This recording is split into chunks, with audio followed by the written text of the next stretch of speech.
You'd have thought that the top music students would have the best facilities, the latest technology and equipment, and all of that. But actually, you often find it's completely the opposite. So, why would that be the case? Why would the people who you would have thought could afford and could really benefit from having all the best equipment, why would they choose to keep things Spartan and just at a bare minimum? Well, there's actually a definite benefit to how committed you are to your practice and how focused you are in your practice when you do things this way.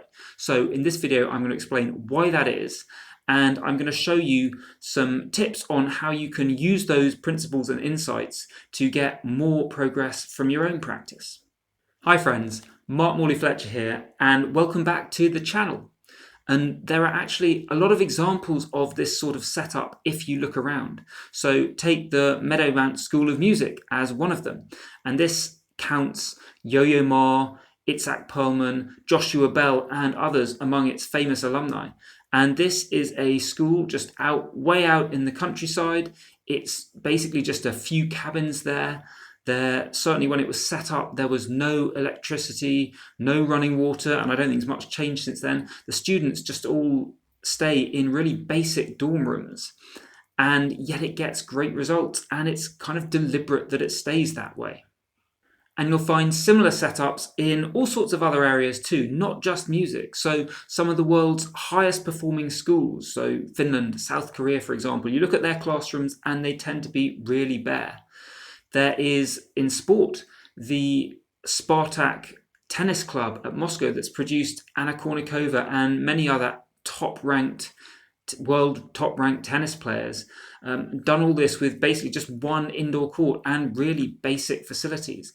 And then, for example, the swimming club that produced Michael Phelps and several other Olympic medalists, again, just really basic setups. So why do they do this? And it's a real reminder of the fact that we think about getting better at music being all about the actions we take, but actually the environment you're in is hugely important. And this choice of a very bare, Spartan environment is there for two reasons, really. And the first one is that luxurious surroundings are kind of a signal that you've already made it. So if you're there with all, the really comfortable plush facilities and all the latest tech, your brain can start thinking, whoa, okay, yeah, we're good here. I can take it easy because we're already in a good place. Whereas when things are bare, when it's the bare minimum Spartan setup, you're naturally thinking, okay, we've got a long way to go. We've got work to do before I have made it to the big time or whatever. So it just unconsciously puts you in that mode when things are not luxurious. It puts you in that mode where you're prepped to work, you're prepped to get better. And the second part of it is it removes distractions. When you're in these high-tech facilities, there's lots of comfortable stuff around, there's all sorts of great equipment and things to use to work on in your practice. That's a distraction. Whereas if you're in just the bare classrooms, the bare walls, there's not much going on there, that gives you more opportunity to be focused on just doing the work that you need to do.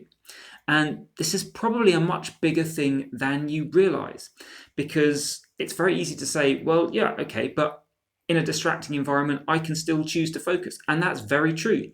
You can do that, but it is using up reserves of your willpower, of your ability to decide where your focus goes. So sure, you can do it. You can be in a distracting environment, you can get down, you can do the practice. It feels like you're doing good stuff, and you are, but you are using up important mental resources that would otherwise be free for you to focus even more deeply on your practice. So the environment is hugely important here, not because you can't do it without the environment, but because when the environment takes care of all the distractions for you, you've got all your resources to put into the music, rather than having to give some of them up to the environment, and then as hard as you try, you're only going to be able to get a fraction of the results. And by the way, if you're finding what I'm sharing in this video useful, then I would really love it if you give this video a like. Thanks. So how do you actually apply these insights in practice? Well, if you've got the luxury of choosing where you practice, what practice space you work in, then going for something nice and bare and not too distracting is certainly going to help with that. And you might also like to think in terms of what equipment do you have, your instrument, how many instruments do you have depending on what you play, what other gadgets, and maybe just don't indulge yourself so much. Maybe keep things to a minimum as a sign that it's not about, oh, I can have everything and it's all there and that means that I've got everything already. When you've just got the basics to work with, then that can keep you focused on doing the practice.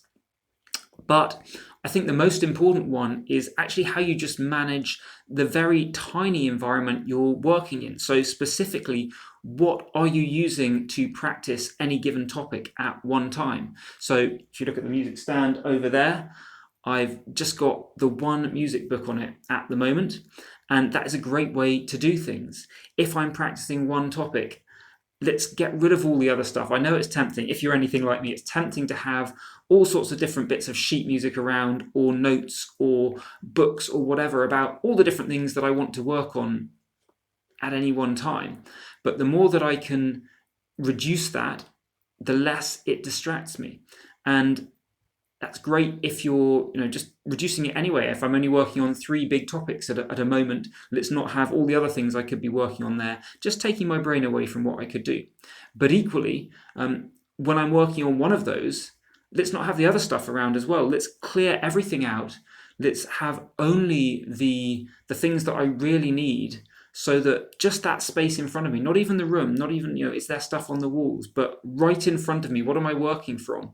Is it just one book, one piece of sheet music? The more you can do that, rather than just allowing stuff that you've worked on in the past, stuff that you might want to work on in the future, to pile up there in your visual range, the more you can do that, the easier it becomes for you to just focus in on what you're doing right now, give it your full attention, and therefore just get the absolute most out of each practice session. Because at the end of the day, that's all you can do. You're practicing right now. Don't worry about the other stuff, what you've done before, what's going to come later. If you give your full attention to this one topic right now, then that is going to get you the most progress you can possibly have. And if you'd like to go deeper into getting more out of your practice, then check out my video on how to practice effectively next. And if you'd like the special practice and performance tips that I only share with subscribers, then head on over to playinthezone.com and sign up for the emails. They're free. I've been Morley-Fletcher. Thanks so much for watching. Take care, and I'll see you in the next video.